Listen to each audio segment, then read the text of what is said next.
السلام علیکم ورحمۃ اللہ وبرکاتہ۔ ملی ڈائجسٹ کی خاص پیشکش گفتگو میں آپ کا استقبال ہے۔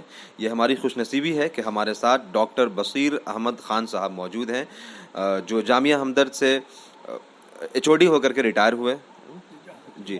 اس کے بعد ایک ایسی شخصیت ہے جن کی لائف میں بہت ساری اچیومنٹس ہیں، سیاست میں بھی ان کا بڑا نام ہے، اور ولولہ انگیز اور پرجوش تقریر کرنے کے لیے ان کی اپنی ایک خوبصورت تاریخ رہی ہے۔ بہت استقبال ہے ہمارے ساتھ آپ کا۔ تو اصل چیز مسلمانوں کے لیے جو میں کہنا چاہتا ہوں وہ یہ کہ خاص طور سے ایک بات ہے، اللہ کی ایک سنت ہے، قرآن میں آتا ہے فَإِنَّ مَعَ الْعُسْرِ يُسْرًا، إِنَّ مَعَ الْعُسْرِ، جہاں مشکل ہے وہیں آسانی ہے۔ ماں کے معنی ساتھ کے ہیں، بعد میں نہیں۔ فَإِنَّ مَعَ الْعُسْرِ يُسْرًا، إِنَّ مَعَ کہ مشکل کے ساتھ آسانی ہے۔ اس آیت کے روح سے انشاءاللہ تعالیٰ آسانی اتر پردیش میں ہے۔ اس نے سب سے یوگی جی سمجھے، اب یہ کتنے بڑے لیڈر ہیں تو سب نے دیکھا ہے کہ رو رہے تھے آج کہ مجھے مار دیا جائے گا، مجھے مروا دیں گے یہ، آج وہ، اور ہمارے لوگ ڈرے ہوئے ہیں کہ صاحب سروے کرا رہے ہیں، تو ہم کہہ رہے ہیں صاحب ہم کوآپریٹ کریں۔ کل کو وہ کہیں گے مسجدوں کا سروے ہونا چاہیے، ہم کہیں گے کوآپریٹ کریں، پھر کہیں گے ہر شہر کا، ہر گھر کا ہونا چاہیے۔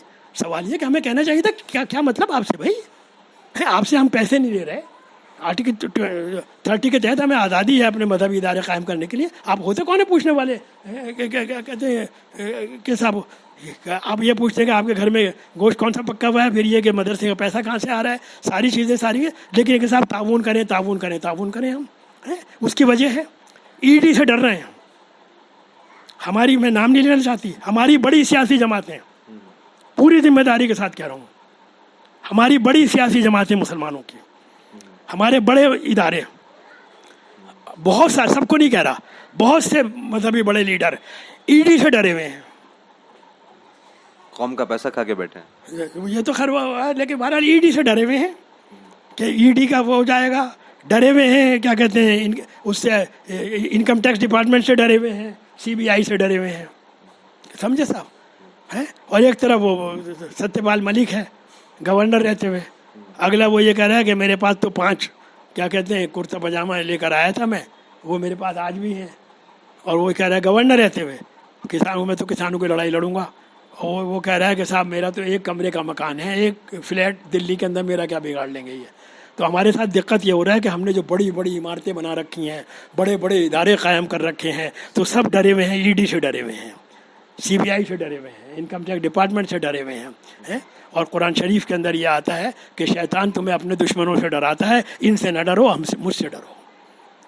تو مجھے تو اللہ کی ذات سے امید ہے کہ جس دن UP کے مسلمانوں کی بات سمجھ میں آ جائے گی، جس دن بہار اور یہ لوگ اکٹھے ہو جائیں گے، جو ہندی بیلٹ ہے، جو اردو بیلٹ ہے، اس کی وجہ ہے علی گڑھ مسلم یونیورسٹی، بنارس یونیورسٹی کہاں ہے؟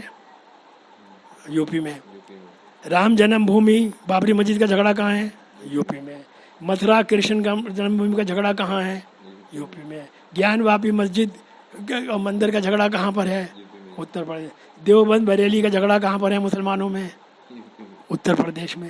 تو سارے مسائل یہاں ہیں، ساری آبادی یہاں ہے۔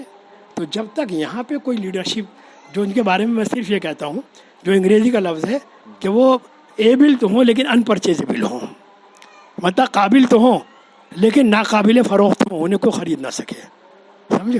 اور اللہ میاں بدلہ دیتا ہے، مجھے اس پہ کوئی افسوس نہیں ہے کہ مجھے اگر فرض کیجیے اندرا گاندھی کہہ رہی تھی کانگریس میں آ جاؤ، نہیں گیا، چودھری چرن سنگھ ٹکٹ دے رہے تھے، نہیں لیا، فخر الدین علی احمد کہہ رہے تھے الحمدللہ نہیں لیا، تو کوئی نقصان نہیں ہے، اللہ میاں نے کیا کہتے ہیں مجھے پروفیسر بنوا دیا، پرو وائس چانسلر بنوا دیا، سمجھے، حلال روزی خدا نے دلوا دی، اور ہو سکتا ہے آخر میں کوئی کام لے لے، ایک اچھی لیڈرشپ اتر پردیش میں، علی گڑھ کے لڑکوں کی سمجھ میں آ جائے، اولڈ بوائز جو ہیں یہ سوائے لاکھوں روپے خرچ کر دیتے ہیں الیکشن لڑنے میں اور ڈنر کھانے میں، اگر یہ سارے پڑھے لکھے لوگ ہیں، ہزاروں کی تعداد میں علی گڑھ برادری ہے، اگر یہ سر سید نے جس طرح مشن کا کیا تھا، یہ ملت کے لیے کام کریں، اگر یہ جان سے مال سے پڑھے لکھے لوگ ہیں، پیسہ بھی ہے، جو ہمارے پڑھے لکھے یونیورسٹی کے کالج کے لڑکے ہیں، جو ہمارے علماء ہیں، نوجوان علماء، اگر یہ لوگ کام کریں، اور میں تو ایک بات اور کہتا ہوں، قربانی دینے والے بھی ہیں، ہم نے تو حمایت کی ان کی، آپ جیل میں بند ہیں کلیم صدیقی صاحب، ان کا کیا ان کا قصور کیا تھا؟ پھلت کے سارے ہندو کہہ رہے ہیں کہ بہت اچھے آدمی ہیں، وہ صرف یہ کہ جو لوگ مسلمان ہونا چاہتے تھے وہ ان کو مسلمان کر دیا کرتے تھے، سپورٹ کرتے تھے بس۔ تو بس یہ ہے، مجھے امید ہے کہ اگر آپ کے اس چینل کی معرفت سے مسلمان نوجوانوں کی بات سمجھ میں آ جائے، اور ہمارے یہ نوجوان علماء اور ہمارے یہ کیا کہتے ہیں علی گڑھ کے لوگ اور یہ سب لوگ اگر ان کے پلے پڑے اور ایک لیڈرشپ مسلمانوں کی ہو جائے جو بالکل قانون کے دائرے میں رہتے ہوئے. آپ سے میری اپیل ہے کہ اگر آپ نے چینل کو سبسکرائب نہیں کیا ہے تو ضرور سبسکرائب کریں، بیل آئیکن بھی پریس کریں تاکہ خبریں آپ تک بر وقت پہنچ سکیں. مزید اپڈیٹس کے لیے آپ واٹس ایپ گروپ بھی جوائن کر سکتے ہیں، لنک ڈسکرپشن میں موجود ہے.